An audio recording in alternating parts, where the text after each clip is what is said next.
불과 50여 년 전까지만 해도 대한민국은 하루 3끼 식사를 모두 챙겨 먹기 어려운 경우가 많았습니다. 하지만 급격한 경제 성장과 함께 식량 생산량을 크게 늘릴 수 있는 농업 기술을 탄생시킴으로써 식량 부족 문제에서 벗어날 수 있게 됐는데요.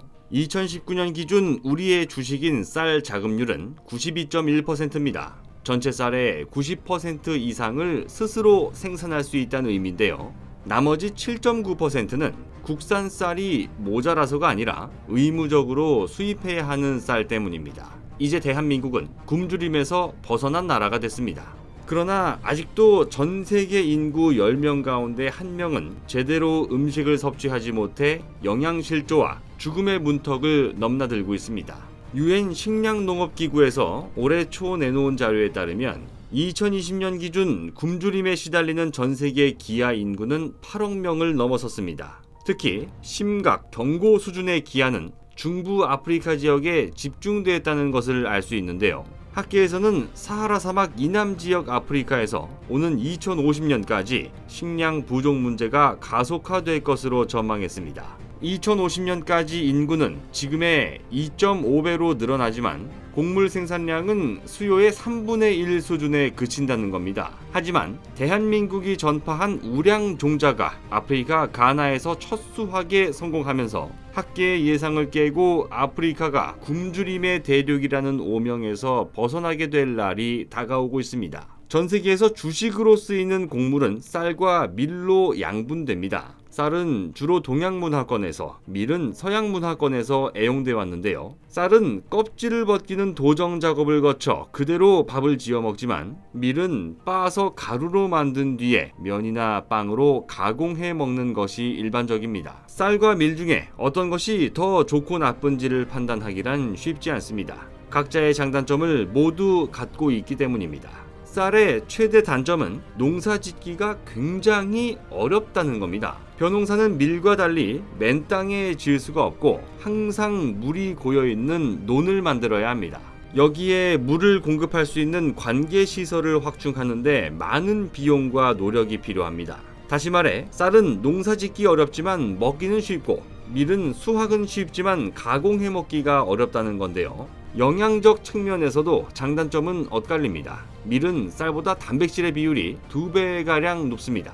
다만 밀에는 글루텐이라는 단백질 성분에 대해 과민 반응을 보이는 경우가 많습니다. 유독 밀가루 음식을 먹으면 속이 더부룩하고 피부가 가려운 이러한 증상을 글루텐 민감증이라고 부릅니다.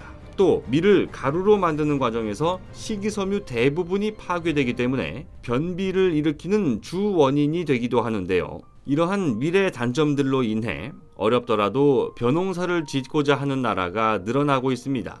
대표적인 사례가 중동 국가 아랍에미리트입니다. 아랍에미리트는 지난 2020년 4월 사막에서 벼농사를 지어 쌀을 수확하는 데 성공했는데요. 사막 한가운데 자란 대한민국 자체 개발 품종 아세미는 오히려 우리나라에서 벼농사를 짓는 것보다 동일한 면적에서 40%가량 늘어난 수확량을 기록했습니다. 사막에 특화된 품종을 자체 개발하며 농촌진흥청이 주도한 대한민국의 농사과학이 만든 기적으로 평가받기도 했습니다.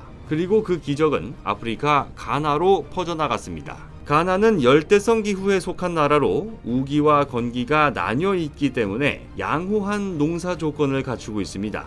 하지만 낙후된 농업기술 때문에 생산성이 떨어져 해마다 쌀을 포함한 농산물 수입 부담이 높아지는 실정인데요. 그래서 가나는 2018년 한국 해외농업기술개발 사업의 도움을 받아 쌀 자급률 100%를 달성하기 위한 도전에 나서게 됩니다. 그리고 3년 뒤인 2021년 드디어 그 노력은 빛을 발합니다. 한국에서 개발된 우량종자를 통해 생산된 벼가 첫 수확을 거두게 된 건데요. 이 품종 덕분에 쌀 생산량은 최대 20%까지 늘어나는 것으로 전해졌습니다. 언론에 따르면 이 종자는 가나 지역 농가에 보급되는 것을 목표로 재배 기술까지 적극 전수할 계획인데요. 한국국제협력단은 가나의 식량 자급률을 끌어올리기 위해서 오는 2023년까지 현대화 농기계를 지원하고 쌀 생산부터 수확, 정미, 마케팅 밸류 체인을 구축하는 사업을 진행할 예정입니다. 한국에서 개발한 종자가 가나를 포함한 아프리카 지역의 식량 문제를 해결하고 농가 소득 향상에 기여할 수 있게 될지 그 귀추가 주목되는 이유는 종자를 무기로 삼는 기업들과 비교가 되기 때문입니다.